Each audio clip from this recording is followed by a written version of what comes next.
본 방송에서 제공하는 투자 정보는 투자 판단에 대한 조언입니다.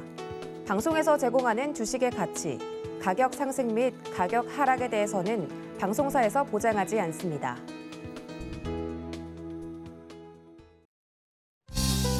네, 시청자 여러분 안녕하십니까? 오늘장 내일장 출발합니다. 한수정입니다. 화이자 경구용 치료제 팍스로비드 승인 소식에 간밤에 미증시도 상승 마감을 했고요. 국내 증시도 상승장으로 움직이고 있습니다. 다만 어제에 이어서 오늘도 제한된 움직임을 보여주면서 양시장이 0.5% 안쪽의 상승세를 보여주고 있는데요. 종목들로 보시면 리오프닝주들과 함께 휴대폰 또 전기전자 업종으로의 상승이 시장을 지지하고 있습니다. 각 종목별로 이슈들도 굉장히 많은 시장인데요. 발빠르게 움직이는 정보들 저희 오늘장 내일장과 함께 하시면서 전략도 세워보시면 좋을 것 같습니다. 유튜브를 통해서도 참여 가능합니다. 유튜브 검색창에 서울경제TV 검색하시고 방송 보시면서 시장과 관련된 궁금증 남겨주시면 저희가 또 반영해서 답변 도와드리도록 하겠습니다. 금일본 방송에서 제공해드리는 정보는 투자 판단에 대한 조언입니다. 해당 종목의 가치와 수익률 보장해드리지 않는다는 점 참고하시길 바라겠고요. 저희 서울경제TV와 서울경제신문은 당사의 브랜드입니다. 서울경제증권TV와는 무관하며 기타 유사 명칭에 주의하시기 바랍니다. 오늘장 내일장 출발합니다.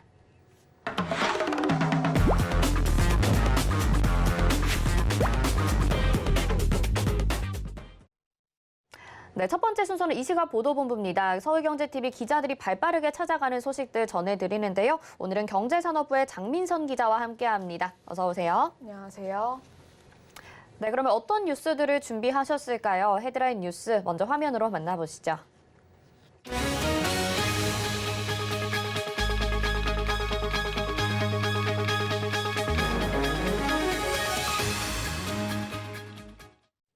네, 첫 번째 뉴스부터 살펴보도록 하겠습니다. 저희가 계속해서 새해 달라지는 정책들도 알려드리고 있는데요. 오늘은 카드 가맹점 수수료율 개편 방안에 대한 이야기입니다. 오늘 더불어민주당과 금융위원회가 내년 1월부터 이 수수료율 개편 방안에 대해서 논의를 했는데요. 그동안 카드 업계가 추가적인 수수료 인하는 좀 어렵다라는 입장을 밝혀왔었는데 구체적으로 어떤 내용들이 논의가 됐었나요? 네, 일단 당정은 내년 1월부터 카드 수수료율 0.5%를 인하하기로 결정했습니다. 당정은 오늘 국회의원회 간 정책위원회 회의실에서 비공개 회의를 열고 카드 수수료 개편에 대해 논의했는데요. 이날 협의회는 고승범 금융위원장을 비롯해 김병욱 정무위 여당 간사와 여당 소속 정무위 의원들이 참석했습니다. 이 자리에서 고승범 금융위원장은 카드 가맹점의 우대 수수료율 조정을 추진하고자 한다면서 우대 수수료율은 엄격한 영세한 규모의 가맹점 수수료 부담이 보다 많이 경감되도록 조정하고자 한다고 말했습니다. 카드 수수료는 지난 2012년 여신전문금융법 개정에 따라 3년마다 재산정됩니다. 지난 2012년과 2015년, 2018년에 이어 2021년인 올해 논의 시기가 돌아오게 된 건데요. 당국이 카드 가맹점 수수료의 적격 비용을 분석하고 그 결과를 근거로 매번 수수료를 인하해왔습니다. 당정은 논의 끝에 카드 수수료를 0.5% 인하하기로 결정했습니다. 네. 카드업계는 그동안에 추가적인 수수료 인하는 어렵다라는 입장을 계속 밝혀왔었는데 당정이 이런 결정을 내리게 된 배경이 뭘까요?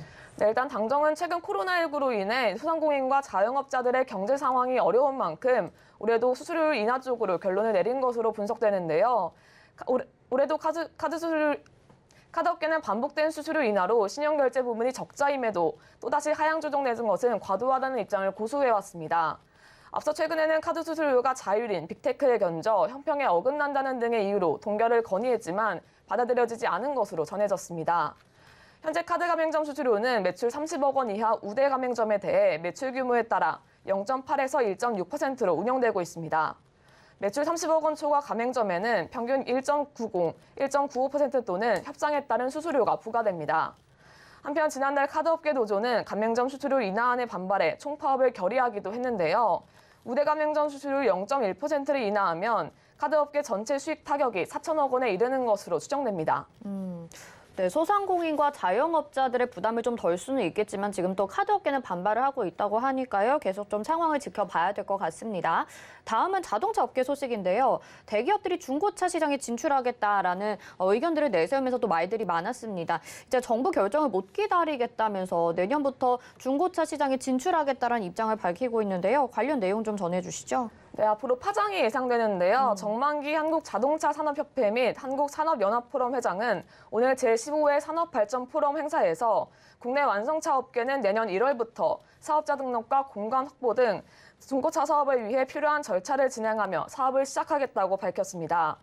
정 회장은 그동안 중고차 매매상들과 상생 협력 방안을 찾아왔지만 합의점을 찾지 못한 것을 안타깝게 생각한다며 완성차 업계는 소비자들의 요구에 따라 더 이상 중고차 진출을 늦출 수 없다고 판단했다고 언급했습니다. 근데 과정이 좀 순탄치는 않을 것 같습니다. 지금 완성차 업계 중고차 시장 진출 계속 논란이 되고 있잖아요. 네, 그렇습니다. 중고차 판매업은 지난 2013년 중소기업 적합 업종으로 지정되면서 대기업 진출과 확장이 제한됐는데요.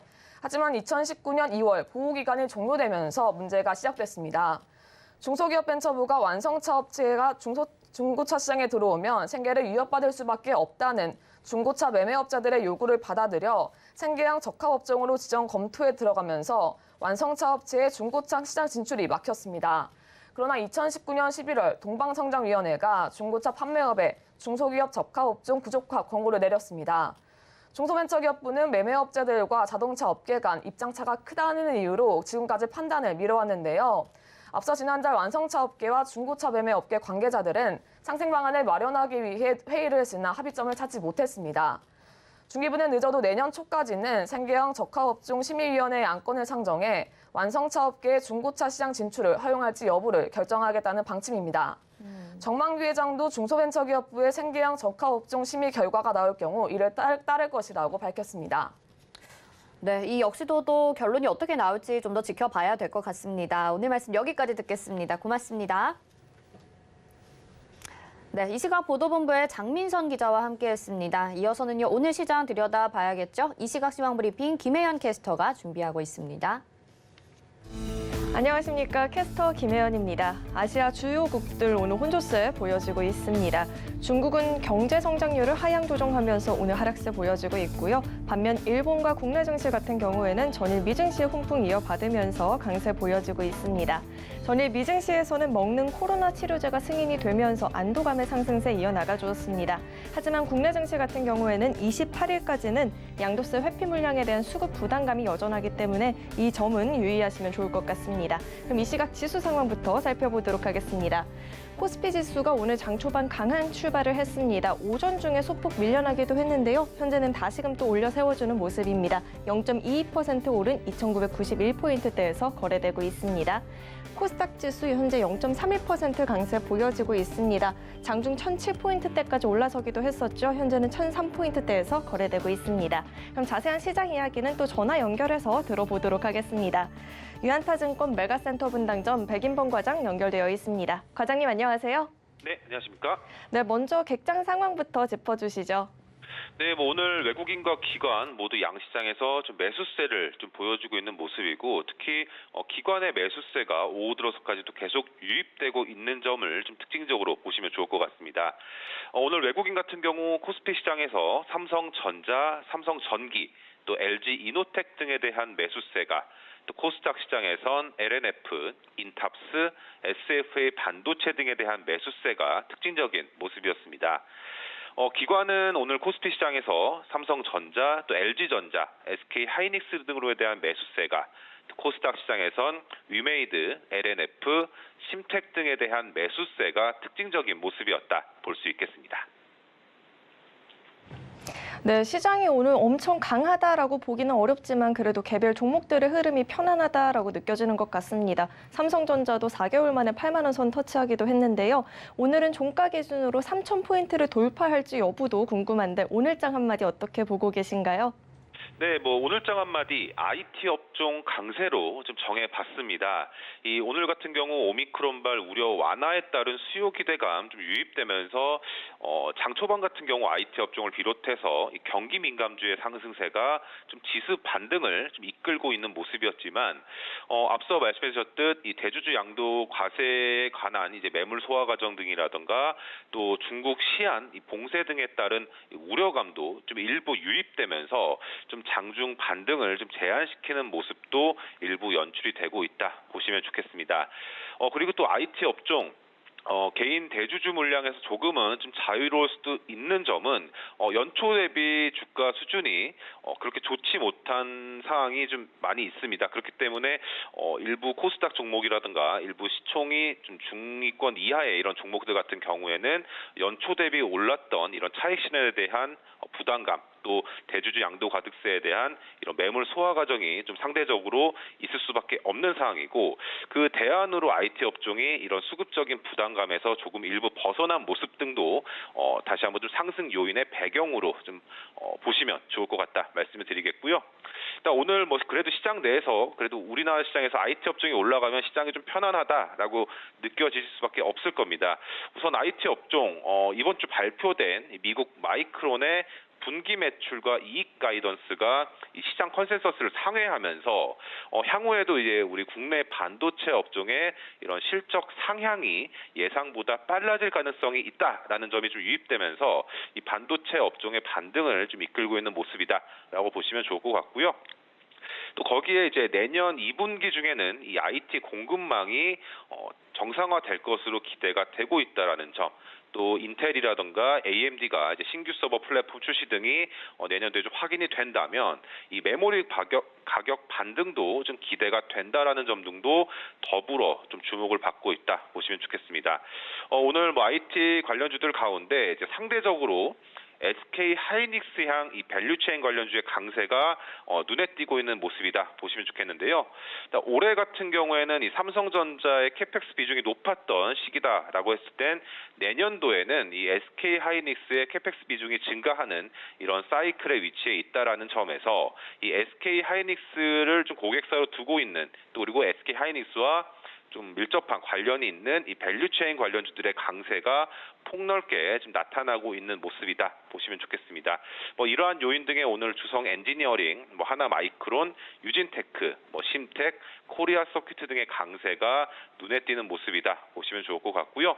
또 다른 쪽에서는 이 애플카 출시 일정이 좀 앞당겨질 수 있다라는 소식 등이 전해지면서 애플 관련주들의 이런 강세가 눈에 띄는 모습인데, 이 대만 언론에서 애플카가 좀 이르면 내년 9월 정도에 좀 발표될 것으로 예상이 된다라는 보도가 전해진 점과 더불어 또 아이폰 출하량 목표치가 올해 대비 내년도 상향 전망이 다시 한번 힘을 받으면서 이 애플 관련주들의 주가 강세가 좀 그래도 영향을 주고 있는 상황입니다. 오늘 뭐 이 같은 요인 등의 오늘 LG전자, 또 LG이노텍, 자화전자 등의 이런 주가 강세가 특징적인 모습이었다 볼 수 있겠습니다. 네, 오늘 말씀 여기까지 들어보도록 하겠습니다. 고맙습니다. 네, 감사합니다. 네, 지금까지 백인범 과장과 함께했습니다. 네, 객장 상황까지 들어봤습니다. 시장에서는 상승하는 종목이 반 정도, 또 하락하는 종목이 반 정도 되고 있는데요. 종목별로 좀 다른 흐름 보여지고 있고요. IT 업종이 상승하면서 조금은 편안하게 시장 대응하고 계실 것 같습니다. 오늘 장 조금 더 깊이 있게 점검해 보도록 하겠습니다. 와이즈경제연구소의 차영주 소장 연결해 보겠습니다. 소장님 안녕하십니까? 예, 안녕하십니까. 차영주입니다. 네, 미국 증시도 리오프닝 관련주들이 상승하면서 빠르게 좀 회복하는 모습을 보여주고 있죠. 국내 증시도 오늘 장중에 삼성전자가 8만 원의 터치가 나왔습니다. 국내외 증시 흐름 좀 먼저 짚어주시죠. 예, 일단 전반적으로 그 코로나 치료제, 경경 치료제, 그 화이자의 치료제 승인 소식이 전반적으로 경기 회복에 대한 기대감, 이런 것들을 자아냈다라고 좀 말씀드릴 수가 있겠죠. 일단은 지금 현재 뭐 새로운 이슈가 부재한 상황에서 내년도 경기 회복에 대한 어떤 자신감, 이런 것들을 이번에 코로나 경구용 치료제에서 찾기 시작했다라고 좀 말씀드릴 수가 있겠습니다. 우리가 이제 직면한 문제는 내년도의 글로벌 유동성 회수에 대한 그런 부분들인데, 결국 유동성을 회수한다라는 것은 그만큼 경기가 살아난다라는 그러한 또 반론이지 않겠습니까? 그리고 그런 것들이 확인이 돼야 되는데, 이번에 지금 현재 나온 얘기들을 보면 글로벌 경기 회복에 대한 기대감들이 반영이 되면서 주식시장이 강하게 반등할 수 있는 그런 모멘텀을 찾아가는 게 아니겠는가 말씀드릴 수가 있겠습니다.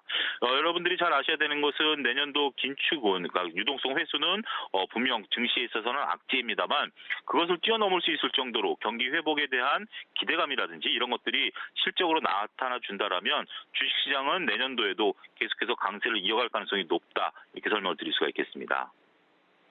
네, 체감적으로 느끼기에는 이제야 좀 시장이 숨을 쉰다라는 느낌이 들기도 합니다. 근데 이런 가운데 또 에너지 공급 우려는 계속 여전히 이어지고 있는 상황인데요. 지금 러시아의 가스관 공급 중단으로 유럽의 에너지 위기가 계속해서 가중되고 있는 상황이죠. 가스 관련주가 이로 인해서 급등 양상을 이어가기도 했었습니다. 관련 소식 좀 전해주시죠. 예, 러시아에서 천연가스 파이프라인이 독일을 통해서 유럽 전역을 관통하고 있습니다. 현재 지금 이 북반구가 추운 겨울에 있는데도 불구하고 러시아가 이렇게 독일로 통하는 유럽 그 가스관을 봉쇄했다라는 소식이 상당히 안타깝게 지금 다가오고 있다라고 말씀드릴 수가 있겠습니다. 당장 유럽에 있어서 에너지 가격이 30% 넘게 급등하는 그러한 모습들이 확인이 되고 있는 상황인데요. 일단은 여러 가지 지정학적인 리스크가 커지고 있는 상황입니다. 이런 것이 단기간에 끝날 가능성은 있어 보이지 않는데요. 현재로서는 특별히 대안이 없어 보입니다. 지금 유럽 같은 경우 러시아 천연가스의 의존도가 굉장히 높기 때문에 이것을 대체할 만한 부분들 그렇게 된다면 석탄이나 석유에 대한 수요가 늘어나야 되는데 산업 구조상 그런 것들이 늘어나지는 않을 것으로 보여지죠. 일단은 정치적인 해결 방법이 나타날 때까지는 답답한 흐름이 이어질 가능성이 있다라고 보여집니다. 물론 러시아가 원하는 것을 유럽이 쉽게 들어줄 리는 만무합니다만 어찌됐든 에너지의 발목을 풀어야 되기 때문에 그런 부분들이 의외로 쉽게 해결될 가능성도 배제할 수는 없죠. 하지만 일단 당분간 우리가 에너지 관련주들에 대해서는 조금 조심스러운 행보를 나타내야 되지 않을까 하는 말씀드릴 수가 있겠습니다. 내년도 금리 인상을 하게 된다라면 위험자산에서 안전자산 선호 현상이 뚜렷해지면서 에너지 가격이 좀 안정을 찾을 것으로 지금 예상을 하는 그런 부분들도 있는데요. 하지만 일단은 지금 올 겨울은 조금 추운 겨울을 보내야 되기 때문에 에너지 관련주들에 대한 단기적인 트레이딩 관점의 접근은 여전히 유효하다 이렇게 말씀드릴 수가 있겠습니다. 사실 국내에서는 이런 에너지 대란을 체감하기까지는 사실 어려운 상황이긴 것 같긴 한데요. 지금 최근에 또 아시아로 향하던 LNG 유조선이 유럽으로 향하는 등 이런 추이를 좀 지켜보면서 종목별 대응을 해봐야 될 것 같습니다. 또 지금 팍스로비드 그 코로나19 치료제 화이자에서 만든 제품이죠. 긴급 사용 승인이 완료가 됐습니다. 지금 이게 팬데믹 상황에서의 게임 체인저라는 기대감도 있는 상황이긴 한데요. 또 공급량 때문에 기대감이 약간은 주춤한 상황인 것 같기도 하거든요. 새로운 전환점이 될 수 있을지 글로벌 시장에 미치는 영향 어떻게 분석하고 계신가요? 저는 먹는 치료제는 게임 체인저가 충분히 될 가능성은 있다라고 봅니다. 지금 현재 코로나에 대한 정해진 치료법이 없는 게 안타까운 거 아니겠습니까? 중증으로 전이되신 분 중에 돌아가시는 분들도 계신데 이게 지금 이제 상황에 따라서 의료진들의 어떤 판단에 따라서 치료가 이루어지고 있다는 것이 상당히 좀 안타까운 상황이다라고 말씀드릴 수가 있겠죠.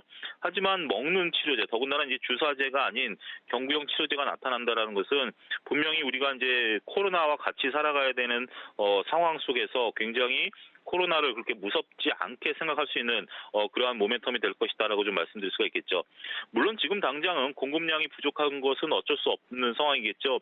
하지만 이것은 시간이 해결해 줄 문제다라고 말씀을 드릴 수가 있겠고 오히려 이런 것들이 현재 지금 삼성이라든지 SK 쪽에 물량이 들어올 수도 있습니다. 이런 물량들에 대한 생산 가능성도 우리가 열어둬야 된다라고 좀 말씀드릴 수가 있겠고 결국 내년도에는 국내에서도 지금 현재 백신과 치료제에 대한 연구가 활발히 이루어지고 있지 않습니까? 지금 화이자 제품만 긴급 승인이 났습니다만 여타 다른 제품들도 곧 이어서 긴급 승인이 날 것으로 보여지기 때문에 내년도에는 글로벌 제약사들의 각축이 이루어질 것으로 보여지고요. 그렇게 된다면 보다 많은 양의 공급이 이루어질 것으로 보여지고 또 서로 간의 어떤 그 보완점들 이런 것들을 좀 나타내게 된다라면 분명 이 먹는 치료제로 인해서 우리가 이제 코로나를 두려워했었던 사회적인 거리두기 이런 것들이 많이 해제될 가능성이 높지 않겠는가 말씀드릴 수가 있겠습니다. 네, 충분한 게임 체인저가 될 수 있겠다 이렇게 말씀해 주셨고요. 오늘 시장에서 또 IT 업종이 강세를 보이고 있습니다. 관련주들 흐름 한번 짚어주시고요. 내일은 또 어떤 업종이 강세를 보일지 궁금한데요. 전망 어떻게 하고 계신가요? 일단은 경기 회복에 대한 기대감들이 있으면서 지금 IT 관련주들, 그다음에 오늘 전기전자, LG 그룹주들 전반적인 주식들이 다 대부분 상승하는 모습들 확인이 된다라고 좀 말씀드릴 수가 있겠습니다.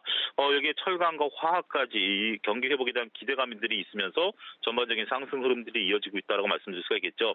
그동안에 일정 테마 관련주들, 메타버스라든지 2차전지 소재단에 있는 기업들 주로 올랐었는데 오늘 물론 그런 주식들이 안 오르는 건 아닙니다만 경기 회복에 대한 기대감들이 빠르게 돌면서 이런 관련주들의 움직임들도 나타나기 시작했다라고 좀 말씀드릴 수가 있겠죠. 근데 안타까운 것은 내일 어떤 종목들이 올라갈 것인가 예측하기는 쉽지 않습니다. 순환매가 워낙 빠르고요. 더군다나 오늘 같은 경우 외국인과 기관들의 수급이 좀 탄탄하게 들어오고는 있습니다만 이것들도 예측하기 어려운 영역이다 보니까 결국 외국인과 기관들의 수급에 따라서 순환매가 달라질 가능성도 배제할 수 없죠. 이럴 때는 뭐 올라가는 종목을 따라가기보다는 여러분들이 갖고 계신 포트폴리오를 재정비하시고 여러분들이 갖고 계신 종목에 특별히 이상이 없다라면 오히려 조정기에 조금씩 매수하는 관점, 내년도에 강세장을 예상하고 접근하는 것도 유리하지 않을까 말씀드릴 수가 있겠습니다. 네, 지금 시장에서는 또 가지고 있는 종목들에 대한 대응 전략이 더욱더 필요해 보이는 것 같습니다. 오늘 말씀 여기까지 듣겠습니다. 고맙습니다. 예, 감사합니다. 네, YG경제연구소의 차영주 소장과 함께 이야기 나눠봤습니다. 이어서 이슈 칼럼으로 이어집니다.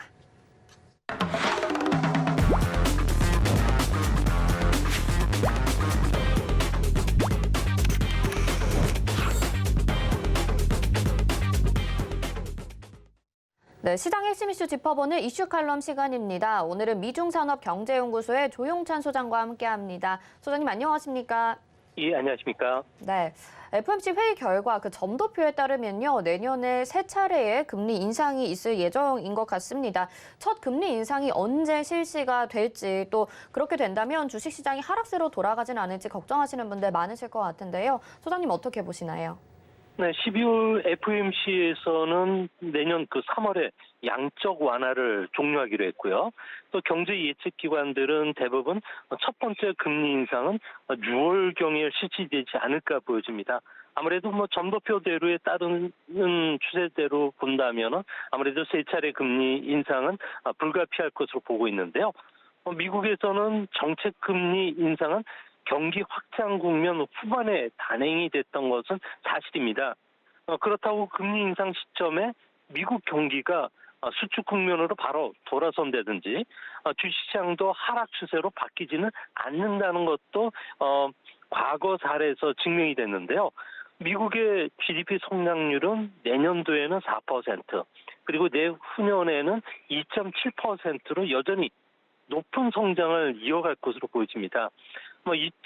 1990년 이후에 미국의 정책 금리와 S&P 500 지수의 움직임을 보면요, 주시장의 피크 아웃을 시사하는 것은 아니었기 때문에 골드만삭스 같은 경우에 이런 논조로 연말에는 S&P 500 기준으로 해서 내년도에는 지금보다 9% 상승한 5,100을 예상하고 있고요.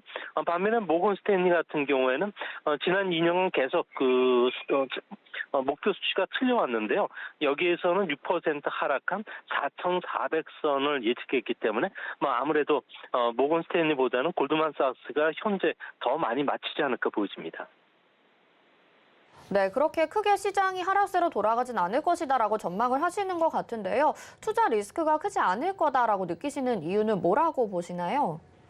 네, 금리 인상이 실시되는 시기는 FRB가 경기 과열을 우려했던 시점은 분명히 맞습니다. 주시장은 금리 인상이 초래할 미래의 경기, 그리고 기업 실적에다 악영향보다는 지금의 경기 강도에 더 민감하게 반응하고 있기 때문에 그런데요. 이 때문에 금리 인상을 시작하는 시점과 주가의 피크를 비교해 보면요, 주가의 피크가 좀 더 후행한다는 것은 분명한 사실입니다.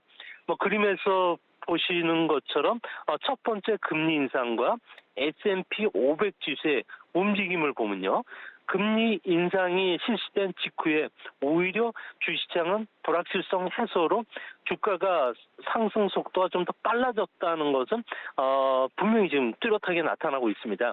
이 때문에 주식 투자자 사이에서는 금리 인상은 중반 정도 해당이 되겠죠. 주가 상승을 수반했다는 점이 좋은 경험이 뇌리 속에 각인되어 있기 때문에 2022년 금리 인상이 시작되기 직전에 주가는 또 한 번 상승할 가능성이 현재로서는 더 높을 것으로 보여집니다. 그동안에 금리 인상이 되게 되면 주가가 상승하는 모습을 보였었다. 불확실성 해소라는 측면에서도 그렇다라고 말씀을 해주셨습니다. 지금 그리고 미국에서는 경기 회복에 대해서도 또 기대감이 있는 상황인데요. 사실 경기가 회복이 될지 또 후퇴하게 될지 이 점은 지금 오미크론 여파도 있고요. 잘 모르겠는 상황이기도 한 것 같습니다. 그래서 어떤 후퇴 국면이 찾아오게 된다면 상승의 시간축에 악영향을 주지 않을까라는 우려스러운 목소리도 있는데요. 어떻게 보시나요? 네, 미국 같은 경우에는 1960년 이후에 경기 순환을 보면요. 경기 확장 국면은 길었고 그리고 수축 국면은 짧았다는 겁니다. 80년대는 무려 92개월간의 경기 확장이 있었고요. 90년대에는 120개월, 그리고 2010년대에 들어서서 128개월간 이어졌는데요. 예상치 못했던 대형 악재가 없는 한 아무래도 경기 확장 국면이 끝나더라도 경기가 바로 그 바닥까지 떨어지는 시점은 2개월에서 8개월 정도밖에 걸리지 않는다는 겁니다. 주가 같은 경우에는 경기 바닥이 찾아오기 한 달에서 넉 달 전부터 주가는 또 최고치를 경신하는 그런 모습을 보여왔는데요. 이 때문에 리먼급 경제적 충격이 오지 않는 한은 주시장에는 다시 경기 수축 국면에 들어가고 금리 인상이 막바지에 들어가더라도 최고치를 다시 경신할 수 있지 않을까 보여집니다. 여기서 말하는 예상치 못했던 대형 쇼크는 오일 쇼크라든지 IT 버블 붕괴, 리먼 쇼크급이 해당이 되는데요. 하지만 이런 대형 쇼크가 아닐 경우에는 FRB 같은 경우에는 사전 경제 예측 모델들이 워낙 정교하기 때문에 금융 위기의 대처 능력이 뛰어납니다. 이 때문에 이번에도 경기 침체 국면에 빠지더라도 주가 하락은 길지는 않을 것으로 보여집니다. 네, 알겠습니다. 이제 올해도 얼마 남지 않았습니다. 일주일 정도 폐장일까지 남겨두고 있는 상황이고요. 미국 시장이 그래도 하반기로 갈수록 조금씩 회복을 보이는 모습 보여주고 있기는 한데 사실상 체감적으로는 약세처럼 느껴졌었던 시장이었던 것 같습니다. 이런 이유를 좀 뭐라고 꼽고 계실까요? 네, 증시 격언에는 강세장은 공포의 벽을 타고 오른다는 이야기는 있지만 올해는 강세장인데도 불구하고 투자 성과를 낸 베테랑 투자가들이 그렇게 많지는 않았습니다. 실제 주가와 투자 성과가 괴리됐던 것은 아무래도 전 세계 기관들뿐만 아니라 중소형 펀드들 같은 경우에도 경제적으로 인공지능에 의한 자동 매매 결정 그 모델을 그대로 차용해 왔는데요.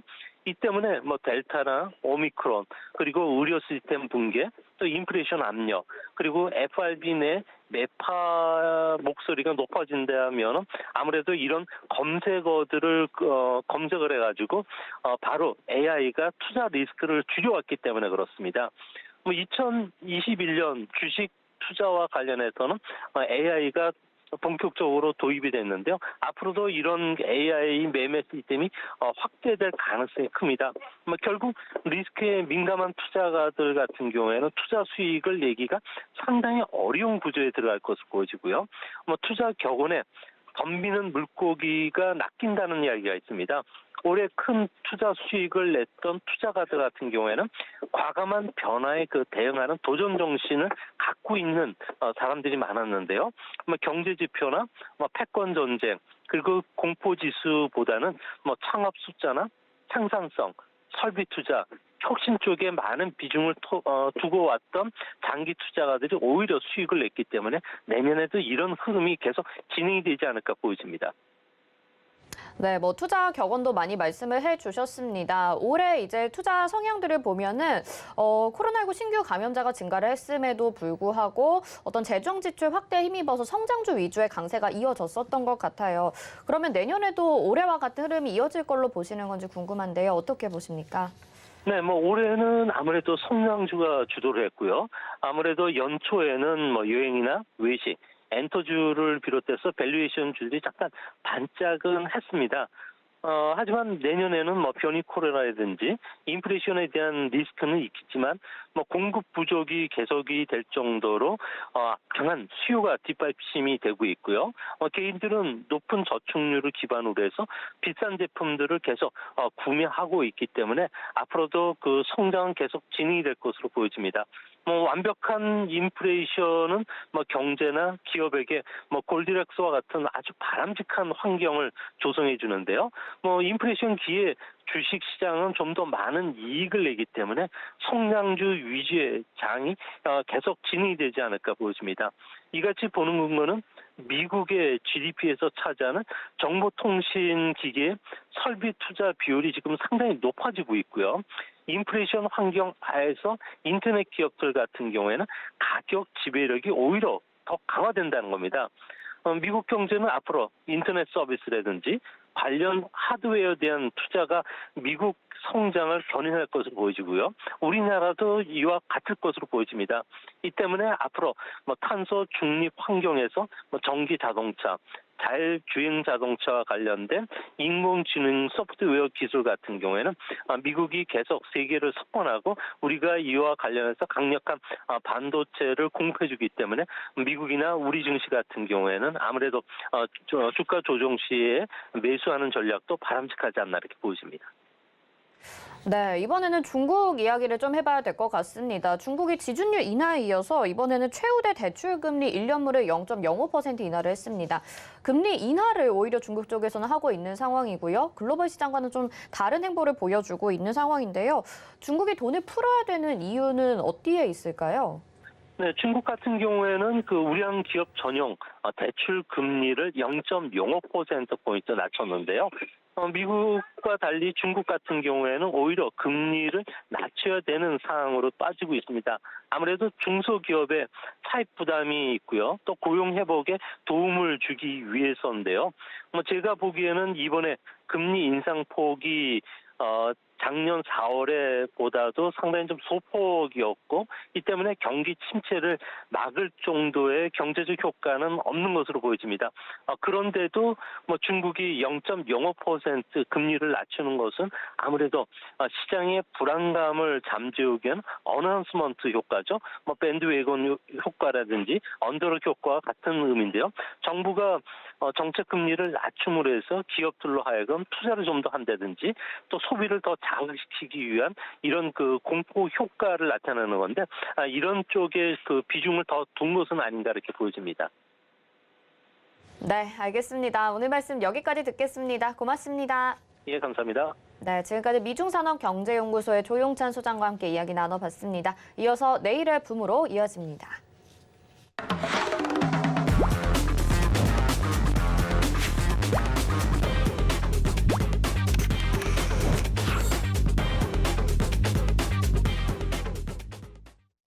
네, 장 마감까지 1시간 정도 남았습니다. 내일의 붐 함께 하시면서 오늘도 수익과 행복 챙기신 분들 많으실 것 같은데요. 주인공 모셔보겠습니다. 민경철 위원님 나오셨습니다. 어서 오세요. 네, 반갑습니다. 매일 아침 상한가를 꿈꾸면서 일어나는 전문위원 민경철 인사드리겠습니다. 네, 저희가 어제 쌍두마차다 이렇게 소개를 해드렸고 더 거기에다가 상한가를 하나 더 잡으셨던 위원님이라고 이렇게 소개를 해드렸는데 오늘은 상한가까지는 아니더라도 또 어제 소개해주신 종목이 바로 오늘 급등을 이어갔습니다. 샵 0082번으로 민경철 문자 이렇게 3글자 보내주시면요. 저희가 노란톡방 안내 도와드릴 거고요. 계속해서 내일의 붐도 함께 시청해주시면서 여러분도 이 수익과 행복 챙겨 가보시면 좋을 것 같은데 어제였습니다. 로보로보 소개를 해주셨었는데 네네. 오늘도 급등을 이어갔죠. 수익 낸 종목들 바로 이야기 들어볼게요. 일단 조금 정정하겠습니다. 우리 로보로보, 인터엠, 그다음에 우리 SPC 스탬스 종목을 스탬스, 네. 어제 이야기를 드린 게 아니라 화요일에 이야기를 드렸고요. 네. 화요일에 대시세 초입니다 이야기 드리고 우리 SPC 스탬스 어제도 상한가, 우리 인터엠 종목 플러스 29% 네. 어제 올라갔습니다. 그래서 다시 좀 리뷰를 진행해 보도록 하고 네. 어제 올라가지 않고 오늘 올라간 로보로보에 대해서 좀 차트를 보도록 하겠습니다. 네. 자, 먼저 첫 번째, SPC 스탬스 종목은 우리가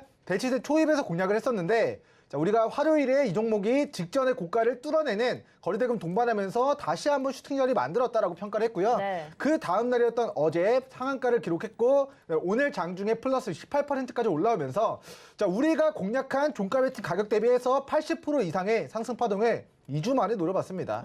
그래서 30년치 은행이자 이상의 수익을 우리는 보름도 안 되는 기간 동안 챙긴 종목이 되겠고요. 자, 어제 리뷰를 했었던 종목들 중에서 자, 인터햄 종목이 되겠는데 자, 어제 인터햄 종목이 대시세 초입이라고 화요일에 말씀을 드리고 나서 네. 어제 장중에 플러스 29.84%까지 올라오면서 자, 화요일 우리 대시세 초입입니다 이야기 드리고 나서 하루 만에 거의 뭐 장중 상한가까지 좀 기록을 했었던 모습입니다. 네. 자, 그리고 이번 주 화요일에 같이 이야기 드렸던 종목이 바로 로보로보 종목이었습니다. 그래서 로보로보 종목이 자, 과거의 대시세를 우리 반납한 바닥권 영역에서 이제 로봇 테마로 거래 대금이 막대하게 증가하고 있다는 것은 네. 제가 이 직전의 매물을 이 직전의 이 박스권 상단을 자, 이번 주 화요일 기준으로 해가지고 자, 돌파하는 자리다. 이 구간이 바로 대시세 초입의 구간이다. 그 이유는 과거 대시세를 반납한 바닥에서 과매도 구간까지 바닥을 충분히 다지고 이제 주요한 매물 구간을 소화하는 네. 돌파하는 구간이기 때문에 자, 거래대금이 터졌던 12월 21일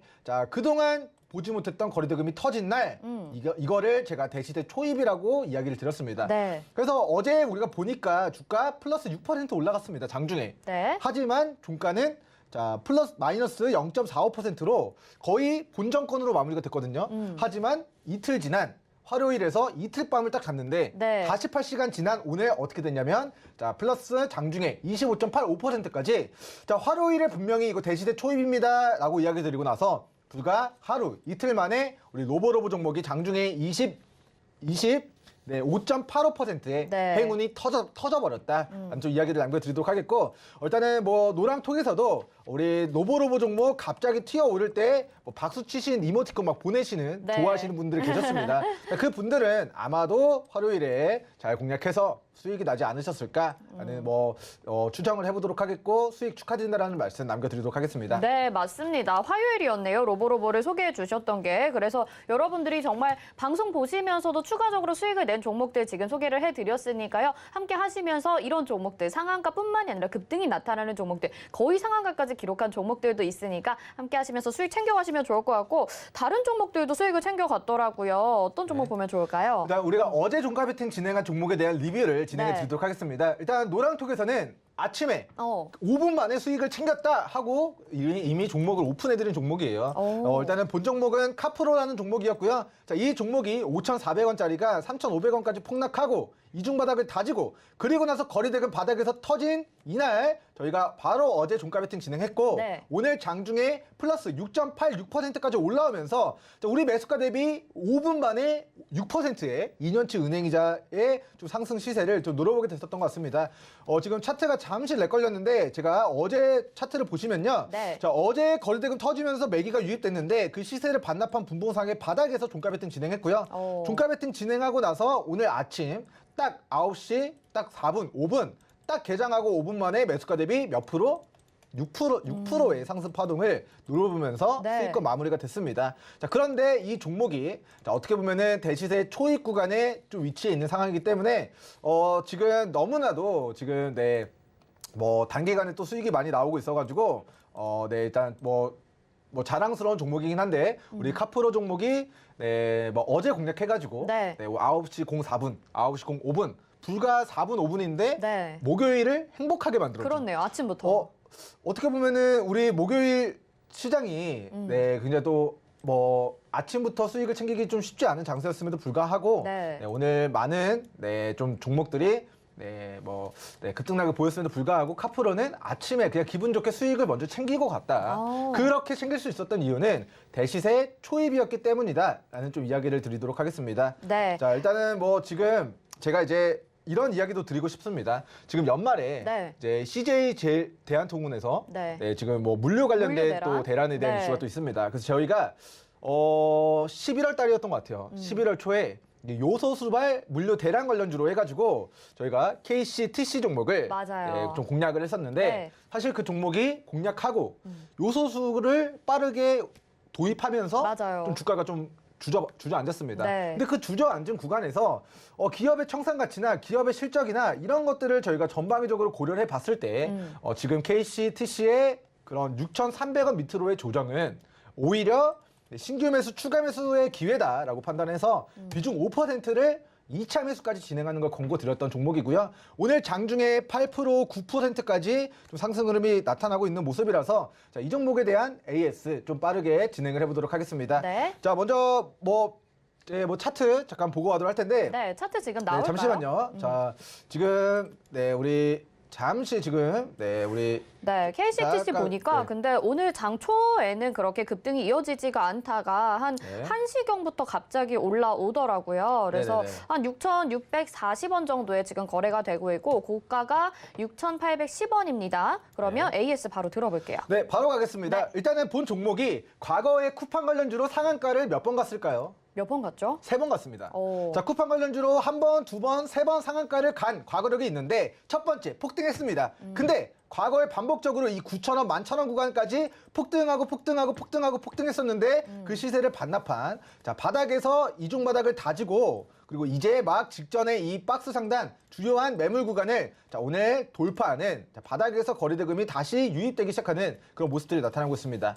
자, 우리는 이제 요소수발 관련된 이슈로 이 장기평 라인을 뚫어내는 시점에 거래대금 터졌을 때 공략을 했는데 네. 요소수를 지금 대한민국 정부에서 기존에 계약되어 있는 물량들을 중국으로부터 빠르게 수입을 해옴으로써 물류 대란에 대한 이슈가 불식됐고 그에 따라서 주가도 조정을 받았습니다만 결과적으로는 빠졌을 때가 기회다. 이 종목의 기업의 청산 가치는 제가 1,200원 정정하겠습니다.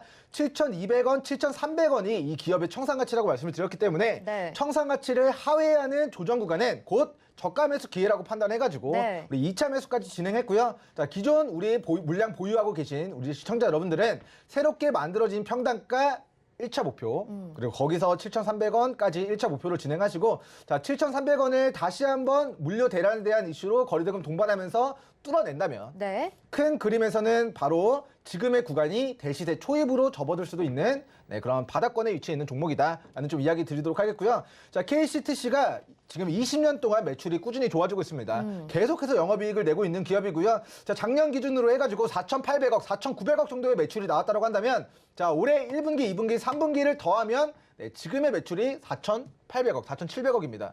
아직 4분기 매출이 남아있기 때문에 4분기에도 대략적으로 한 1,600억 정도의 매출액만 기록한다고 한다면 자, 올해 결산 기준으로 해가지고 약 6천억 정도 가까운 매출이 기록하게 될 것으로 전망됩니다. 네. 그래서 작년 매출 4,900억 정도가 됐는데 올해는 사상 최대 실적이 내년 3월 달에 발표되는 실적 모멘텀이 있습니다. 자, 올해 결산 실적 12월까지의 실적이 내년 3월에 발표된다라고 한다면 3개월 정도 남았거든요. 3개월 뒤에는 KCTC 창사 이래 최대 실적 모멘텀이 부각될 것이다. 첫 번째. 두 번째는 요소수발 물류 대란이 발생하건 네. 물류 업체들의 파업으로 인한 물류 대란에 대한 우려가 또 불거지기 시작하거나 물류와 관련된 이슈가 부각되면은 KCTC, 쿠팡, 마켓컬리 여러 가지 이슈와 테마로 주가 튀어오를 수 있는 우리 네. 저평가 구간에 위치해 있는 것 같고요. 자, 우리는 처음 공략한 구간에서 이게 올라갈 거라고 예상을 했지만 바로 올라가지 않고 조정을 받았습니다. 하지만 추가 매수까지 진행해서 평단가를 낮추신 상황이기 때문에 올라가는 과정에서의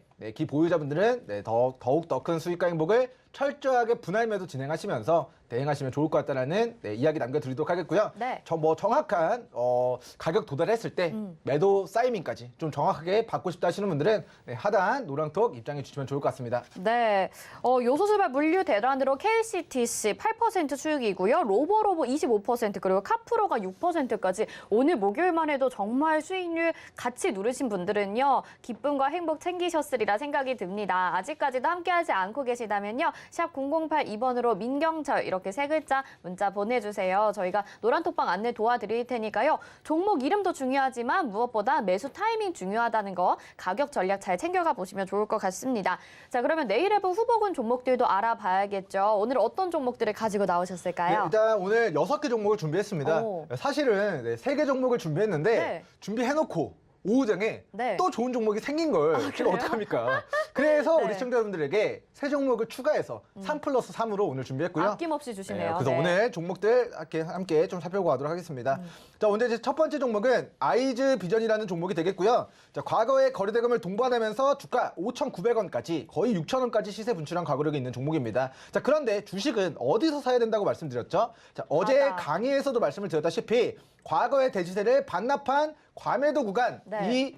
우리 착한 마음씨 가지고 계신 시청자분들은 RSI 보조 지표가 우리 과매도 구간을 가리켰을 때 이 추세 하단에서 공략하는 것이 싸게 중장기적인 관점에서 스윙 중장기하기 좋은 구간입니다. 하지만 여기서 공략하고 여기서 공략하면 단점이 뭘까요?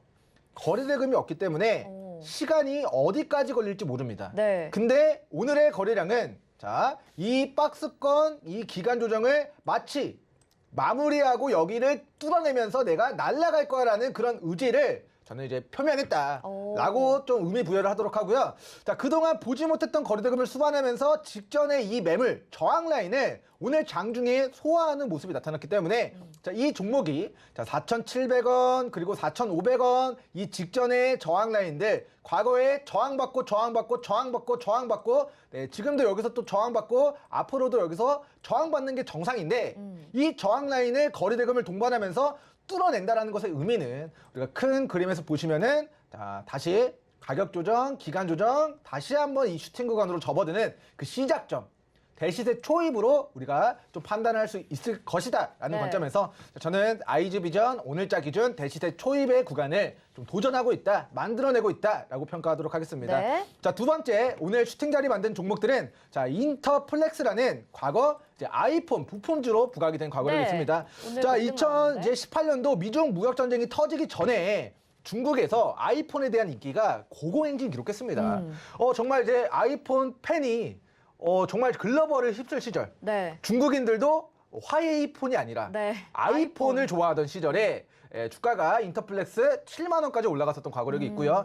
이 7만 원은 감이 안 잡히겠지만 지금의 NFT, 메타버스, P2E 관련된 강도라고 보시면 되겠고 작년으로 따지면 코로나 진단키트 관련주의 강도라고 보시면 좋을 것 같습니다. 아이폰 부품주인데 핸드폰, 스마트폰 부품주가 왜 이렇게 주가가 많이 올라가지 할 수 있지만 아이폰이 그만큼 전 세계적으로 광풍을 일으켰던 시기입니다. 그래서 과거의 주가 7,000원에서 7만 원까지 거의 10배가 올라갔었던 종목이고요. 그 이후에 만들어진 우리 바닥권 영역에서 지금도 기간 조정을 거치고 있는데 우리가 좀 차트를 확대해서 보시면 과거 직전의 고가 우리 18,500원에서 1,800원까지 거의 마이너스 30% 이상, 35% 조정을 받고요. 이 과매도 구간에서 거래대금 없이 횡보를 오랫동안 6개월 넘게 지속하다가 오늘 이 조정 구간에서 이 지루하게 박스권만 유지하고 있던 구간에서 막대한 거래대금이 터졌습니다. 그러면서 직전의 고가 이 매물들을 뚫어냈단 말이죠. 과거에 뚫어내지 못한 구간을 오늘 어떻게 뚫어낼 수 있었을까? 궁금하지 않습니까? 궁금합니다. 궁금하죠? 그 이유는 뚫어낸 사람만 알겠죠. 하지만 우리는 거래량을 통해서 이제 이 종목이 갈 때가 됐다. 이제 대시세 초입에 슈팅제를 만들었다라고 평가하도록 하겠습니다. 시간 관계상 조금 더 빠르게 진행하도록 하겠습니다. 세 번째 종목은 이제 맥주 카스 아니고요. 이제 주식 카스입니다. 시가총액은 1,000억 원 정도가 되는 오늘 16% 올라가는데 과거 8,000원에서 반토막 났다가 오늘 조정 구간에서 거래대금이 터지면서 장기 입평 라인 때의 단기 박스권 상단을 오늘 돌파하는 슈팅 자리를 만들었다라고 평가하도록 하고요. 네 번째 종목 한컴 위드입니다. 이 종목도 15,500원에서 7,400원까지 거의 반토막이 나고 과매도 구간에서 거래대금 유입되면서 여기를 돌파 시도하더니 오늘 또다시 거래대금 유입하면서 직전에 박스 상단 돌파 시도하는 그런 모습이 나타났다. 대시세 초입으로 판단이 된다라는 이야기 드리도록 하겠고 프리엠스 종목은 우리가 어제 서경의 부장들에서 좀 다뤘던 종목인데 디지털 화폐 관련주로 과거에 주가가 빠바바 비트코인 폭발할 때 폭발했었던 종목이라고 말씀드렸고 그 시세를 반납한 10,000원에서 34,000원짜리가 11,000원까지 빠졌으면 3분의 1 토막입니다. 마이너스 65%라는 대폭락 이후에 오늘 바닥에서 거래대금이 막대하게 유입되면서 직전의 고가를 뚫어내면서 상한가를 기록했습니다. 그래서 이 종목도 대시세 초입이다라는 이야기 드리도록 하겠고 마지막 종목 이제 신화콘텍입니다. 어제 정말 가수 신화가 생각나는 종목이 아닐까 싶은데 어찌됐건 7,000원까지 폭등했다가 반토막 났다가 이 조정 구간에서 오늘 미비하지만 거래대금 동반하면서 이 매물을 체크하는 모습이 좀 나타나는 것 같아서 다음번 거래대금 동반되면 관심 가져볼 만한 종목이다라고 좀 브리핑을 드리도록 하고요. 본 종목들에 대한 중요한 지지선에 대한 부분은 노랑통 입장에 계시는 분들께 장 마감에 공유 드리도록 하겠습니다. 오늘도 6종목을 후보군으로 가지고 나오셨는데요. 정말 아낌없이 없이 알려주고 계십니다. 아이즈비전부터 마지막 신화콘택까지 종목은 저희가 이름을 알려드리지만 정확한 매수 매도 타이밍은 노란톡방에서 공개를 해드리니까요. 샵 0082번으로 민경철 이렇게 3글자 꼭 보내주시고요. 함께 하시면서 정말 저희만 알고 있기 아까운 정보도 여러분에게 공개해드리고 있으니까 꼭 받아가시길 바라겠습니다. 민경철 위원님 여기서 인사드리겠습니다. 고맙습니다. 네, 오늘장 내일장 저희가 준비한 소식 여기까지입니다. 금일본 방송에서 제공해드린 정보는 투자 판단에 대한 조언입니다. 해당 종목의 가치와 수익률 보장해드리지 않는다는 점 참고하시길 바라겠고요. 서울경제TV와 서울경제신문은 당사의 브랜드입니다. 서울경제증권TV와는 무관하며 기타 유사 명칭에 주의하시기 바랍니다. 잠시 후 마감 임박 60분의 승부로 다시 돌아오겠습니다. 시청해주신 여러분 고맙습니다.